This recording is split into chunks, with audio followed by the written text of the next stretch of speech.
Assalamualaikum warahmatullahi wabarakatuh. Waalaikumsalam warahmatullahi wabarakatuh. Marhaban talk in detail. Ahlan wa Selamat sahlan. datang Bapak di Alhamdulillah. podcast PKA STI Tasikmalaya. Oke. Bagaimana kabarnya Pak? Alhamdulillah baik-baik saja. Alhamdulillah baik-baik saja. Oke, langsung saja ya Pak Iya. ke kurikulum vitae.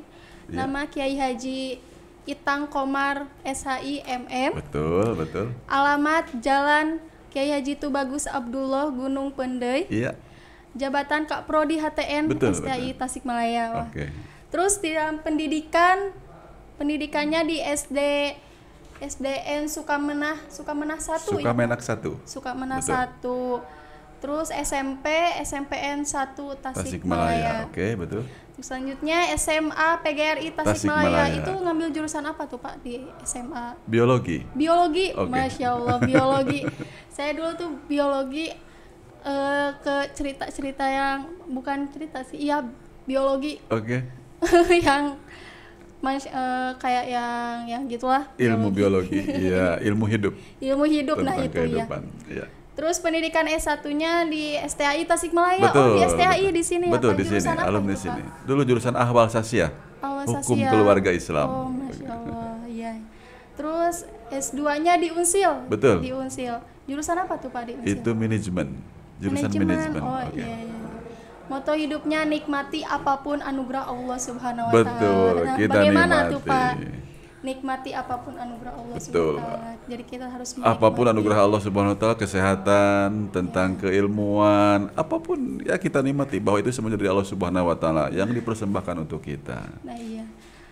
Bersyukur menikmati ya Pak. Harus Betul. disyukuri apapun. Betul. Termasuk dalam keadaan sekarang ini kita sama-sama bersyukur ya. Untuk sekarang nih Pak, Bapak punya kesibukan apa gitu selain di jadi dosen gitu? Oh Kesibukan iya, apa? banyak kesibukan. Di rumah saya punya lembaga pendidikan. Oh, lembaga pendidikan. Pondok pesantren Pondok Al-Qomar. pesantren. Alhamdulillah. Iya. Itu santrinya itu berapa itu Pak? Santri keseluruhan ada 170-an. Ya Allah, itu baru didirikan apa semenjak kapan itu Semenjak didirikan? tahun 1999. Masya Allah, udah lama ya Pak. Udah ya? lama, sejak saya pulang dari Merauke untuk berdakwah sebagai dai pembangunan, saya kembali ke tanah air ya, ke Jawa Barat dan mendirikan pondok pesantren. Oh, Masya Allah. Itu Oke. Pak di pesantren itu menjurusnya ke kitab apa ke apa gitu? Kalau khususnya adalah di bidang qiraat sabah. Oh, kiroah. Betul, dalam bidang qiraat sabah. Bisa dong ya Pak, saya ikutan kiroah latihan gitu. Tentu siapapun boleh ya. Aduh. Tentu. Maaf ya, Pak. Terus selain itu Pak apa kesibukan? Oke, saya juga aktif di organisasi forum pondok pesantren. Gimana itu Pak? Forum pondok pesantren. Kalau di tingkat kecamatan saya sebagai ketua forum pondok pesantren, dan kalau di tingkat kota saya sebagai kasih hukum dan HAM. Hukum dan Hukum HAM. dan HAM itu. Iya, Iya, iya. oke. Insya Allah ya. Terus apa ya? Kesibukan lain juga ada. Iya. Kalau Sabtu Minggu saya ini sebagai pembantu pegawai pencatat nikah. Jadi untuk acara pernikahan itu Sabtu dan Minggu. Itu tambah kesibukannya. Sabtu Iya. dan Minggu. Sabtu dan Minggu. Oke, lanjut ke prodi ya Pak. Boleh, Prodi Mbak, HTN silakan. itu gimana sih kata Bapak sekarang itu prodi untuk memajukan prodi HTN itu bagaimana? Oke, itu ada langkah-langkah khusus ya. Ada langkah-langkah khusus untuk memajukan prodi HTN. Namun kita perlu melihat dulu tentang bagaimana sih kondisi pendidikan kita pada saat ini. Pendidikan di kita ini sedang mengalami perubahan yang signifikan. Betul sekali. Perubahan yang signifikan, baik dari segi teknik belajarnya, dari tempat belajarnya sedang mengalami perubahan. Kalau dulu belajar itu selalu di kelas dan di kelas. Di kelas. Sekarang bisa belajar di mana saja. Praktek ya Pak, Iya, langsung. sistem pembelajaran juga dulu tatap muka, sekarang bisa tatap muka, bisa juga dengan online. Ini sedang mengalami perubahan ya. Oh iya benar. Oke. Menurut Bapak nih, bagaimana kondisi pendidikan kita saat ini secara global gitu? Apa faktor penghambatnya? Oke. Faktor penghambatnya adalah tentang kebiasaan. Orang untuk berubah itu sangat susah. Kalau biasa dia tidur jam 10 malam dan bangun jam 5 pagi, kita rubah di jam 8 dan bangun jam 3 untuk tahajud, itu sangat susah. Susah sekali Pak, Betul. saya juga merasakan itu. Jadi gimana kebiasaan ya Pak Iya, ya, gitu harus iya. dibiasakan. Gimana tuh Kak, Ya, Pak cara kalau belajar terbiasanya? dulu dengan offline, sekarang mau dirubah dengan online, itu sangat susah Iya, karena kebiasaan itu. iya Pak. Jadi kita harus merubah dari baik dosennya ataupun Mahasiswa. juga mahasiswanya Iya, harus benar. dirubah. Sebagai kaprodi saya tentu harus merubah kedua-duanya.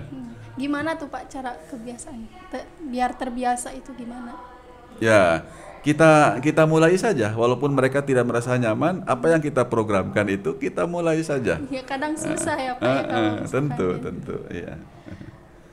apa nih Pak yang terjadi apa masalah yang terjadi di pendidikan kita itu apa? Pendidikan di kita itu sebetulnya kaku ya. Sangat-sangat kaku. Kenapa disebut kaku? Karena pembelajaran di kita itu sudah dibuatkan suatu namanya semacam kurikulum sudah dibuatkan juga program-program. Jadi orang sangat kaku dengan hal seperti itu. Padahal dengan kekakuan ini justru akan menghambat tercapainya apa yang diinginkan di bidang pendidikan itu. Begitu ya. Aduh, ini sekali ya Pak ya. Apa sudah berjalan gitu Pak pendidikan sekarang dengan yang semestinya gitu? Ya, alhamdulillah Karena sih. sekarang kan corona kan ada Betul. virus corona, terus kita offline Iya, berjalan kayak gitu iya. kan.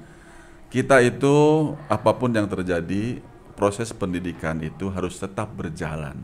Semampu kita, sekuat kita akan terus berjalan. Kadang stres gitu Pak kalau misalkan Iya. offline itu ada yang sampai si siswa itu yang bunuh diri yang kayak gitu Pak. Gimana tuh Pak tanggapannya? Oh, itu dia tidak habis.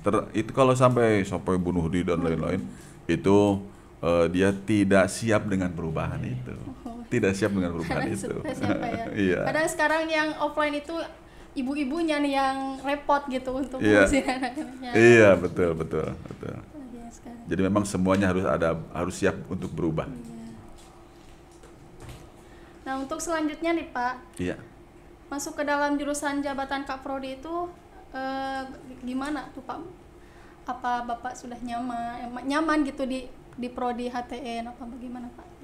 Oke. Dengan perjuangan Bapak jadi sebagai Kaprodi itu gimana dari awal sampai sekarang? Iya, Bapak sudah berapa lama jadi Kaprodi HTN? Jadi Kaprodi baru saja 3 bulan ini. 3 bulan ini. 3 bulan Nah, ini. bagaimana Pak nih? Awalnya dari Sekprodi dulu. Oh, Sekprodi Iya. dulu langsung ke Kaprodi. Prodi. Ya, jadi ada proses. Ada proses. Kita tidak serta-merta langsung jadi ketua prodi, kita juga harus belajar dulu. Nah, Di sekretaris dulu, kemudian jadi ke Kaprodi begitu. gimana tuh Pak perjuangannya Pak? Ya, tentu saja kalau sebagai Kaprodi kita juga harus melakukan perubahan. Jadi paling pokok di Kaprodi itu harus melakukan perubahan. Perubahan kepada dosen-dosennya, juga perubahan ke mahasiswanya. Karena tuntutan pembelajaran pada saat ini memang harus berubah. Ya, tidak kaku gitu. Jadi supaya tetap siap untuk memasuki masa depan. Iya.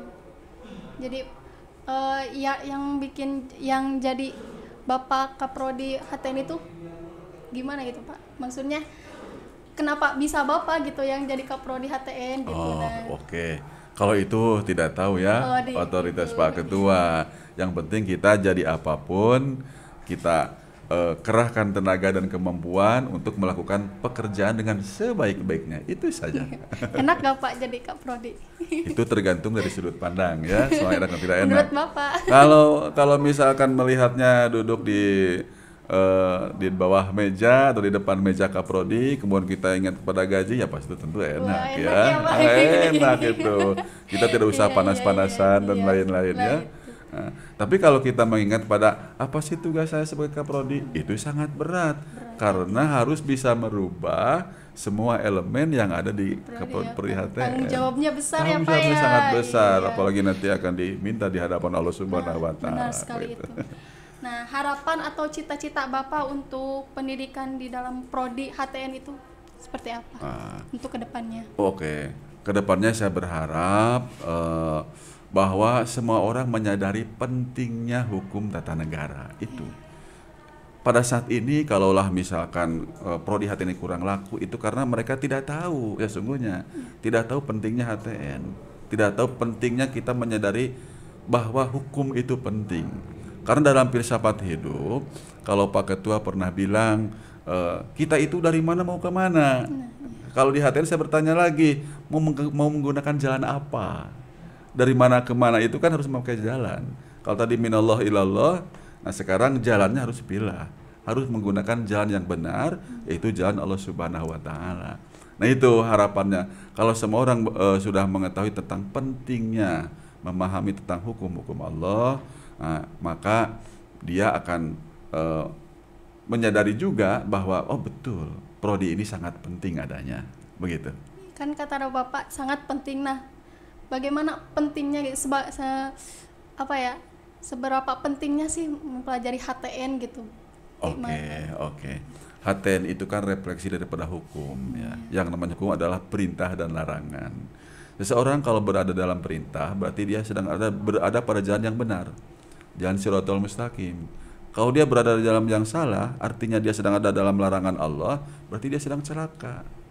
Kalau masalah selamat dan celaka itu kan nomor satu dibandingkan dengan ekonomi dan lain-lain. Nah, hukum itu adalah untuk keselamatan, menjamin keselamatan manusia. Dan keselamatan itulah hal yang pertama yang diperlukan oleh seluruh manusia. Makanya dalam akhir sholat itu pasti Assalamualaikum. Itu adalah keselamatan buat semua. Benar sekali, Pak. Begitu ya. Oh, itu di prodi HTN hukum tata negara apa itu menjurusnya ke tata negara saja, kan ada hukum umum ya kan? Yang umum itu hukum tata negara saja gitu. Hukum tata negara itu spesifikasinya ke hukum konvensional. Berbeda dengan hukum keluarga Islam itu ke hukum Islamnya itu, ke hukum keluarganya itu. Kalau ini ke hukum konvensionalnya ya, hukum tata negaranya. Jadi nanti sesungguhnya kalau di lapangan pekerjaan itu akan lebih luas. Setelah lulus dari prodi HTN itu bisa jadi apa tuh Pak? Wah banyak sekali ini. Pertama bisa jadi hakim. Bisa jadi hakim. Hakim itu tidak hanya di satu pengadilan, bisa di hakim pengadilan negeri, bisa di pengadilan tata usaha negara, bisa di pengadilan militer, bisa juga di pengadilan agama. Jadi advokat bisa Pak? Advokat pun bisa, notaris bisa, legal drafting juga bisa ya. Pengamat hukum bisa, peneliti hukum, dosen hukum ya, kayak Bapak ya Pak ya. Segala bisa insya Allah. Jadi luas saja sesungguhnya hasil daripada ketika kita sudah belajar di HTN ini. Pak, menurut Bapak nih mending lulus tepat waktu atau di waktu yang tepat nih buat mahasiswa? Lulus tepat waktu atau di waktu yang tepat? Mending lulus tepat waktu. Kenapa tuh Pak? Karena kita itu kan hidup itu banyak program, jadi harus bereskan dulu. Boleh kita memiliki program yang lain, tapi bereskan dulu yang satu. Jadi faida farogta fansob, selesaikan dulu, baru yang lain-lain. Makanya selesaikan dulu kuliahnya, baru yang lain. Agar tertata ya Pak. Tertata, harus tertib. Ya.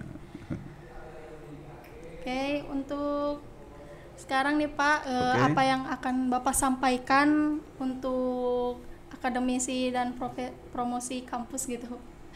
Oh gitu. Iya. yang mau Bapak sampaikan nih buat para mahasiswa STAI khususnya untuk prodi HTN nih apa gitu Pak? Oke. Silahkan jalan yang tepat untuk kehidupan ini ya. Silahkan jalan kehidupan yang tepat. Hidup ini hanya satu kali. Makanya beradalah di jalan yang benar. Jalan yang benar itu adalah pada hukum yang benar. Utamanya hukum tata negara. Negara, iya. Bapak, terima kasih udah datang ke podcast PKA STAI Tasikmalaya. Saya halo dulu Pak. Halo. Saya halo ke kamera. Bapak jangan lupa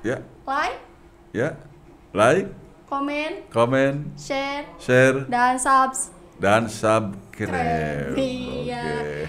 Saya Siti Saima dan Bapak Kahitang Komar SHIMM. pamit undur diri. Wassalamualaikum warahmatullahi wabarakatuh. Waalaikumsalam warahmatullahi